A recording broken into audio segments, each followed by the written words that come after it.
Today we're replacing the vent in the brick wall because it looks a bit rusted, and importantly, if we don't replace it, we'll get water in there which could damage the subfloor timbers, rot them, and then you've got real sorts of structural problems. The tools you need, pretty much you need some mortar, you need your vent, and this comes in several sizes, so make sure you get the right size. So measure it before. Then you need your brick hammer, chisels, and your trowels, and of course your hammer drill with a masonry drill bit in it. But before we get started, it's important that we have the right safety equipment. So I've got the gloves on already, and I'll just put the goggles on. Even though I've got glasses, it's still important to have the goggles on. And what we're doing now is we're actually going to drill out the mortar so we can loosen it to get the vent out.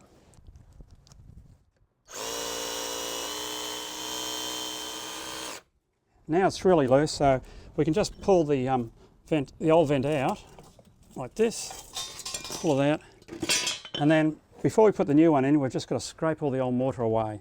So to do that, we use one of these chisels.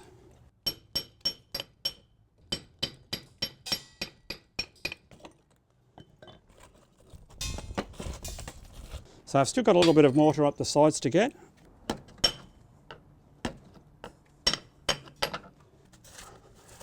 So there we are, we've cleaned off all the old mortar. Now before we mix the cement, we'll just make sure it fits in. We just need to drill out a little bit more here so that flange can get in. It's important you have a hammer drill plus the masonry drill bit, not an ordinary one, because that gives you the strength, the grunt to get the mortar out. Okay, now we'll just check that vent again. Yep, that'll slide in nicely.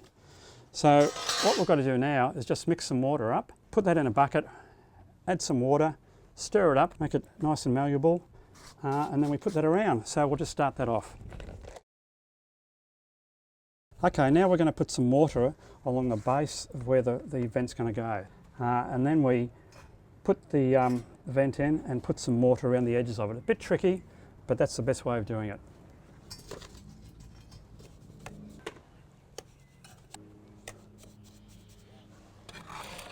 We've got a pretty good bed there, so just pat it down and just slide the vent in there. Now the next part is to put the mortar along the top and the edges. Now this is a little bit tricky, you will lose a bit of it, but you can easily clean it off afterwards. So it's important to push the mortar into the edges and get it nice and tight.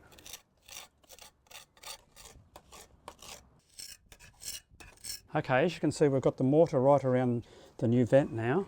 So what we need to do is start just cleaning off the old mortar. Okay, while the mortar's still wet, just grab a rag, put it in some water, and then just wipe all the excess mortar off.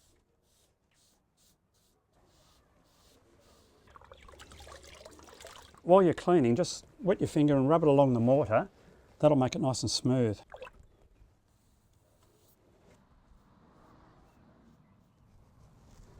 There we go, there's the finished product. As you can see, that didn't take long to do, only about 20 minutes. Now, if you've got a job like that to do at your place, just pop into your local Bunnings store and we'll give you all the advice and the equipment you need to do it with.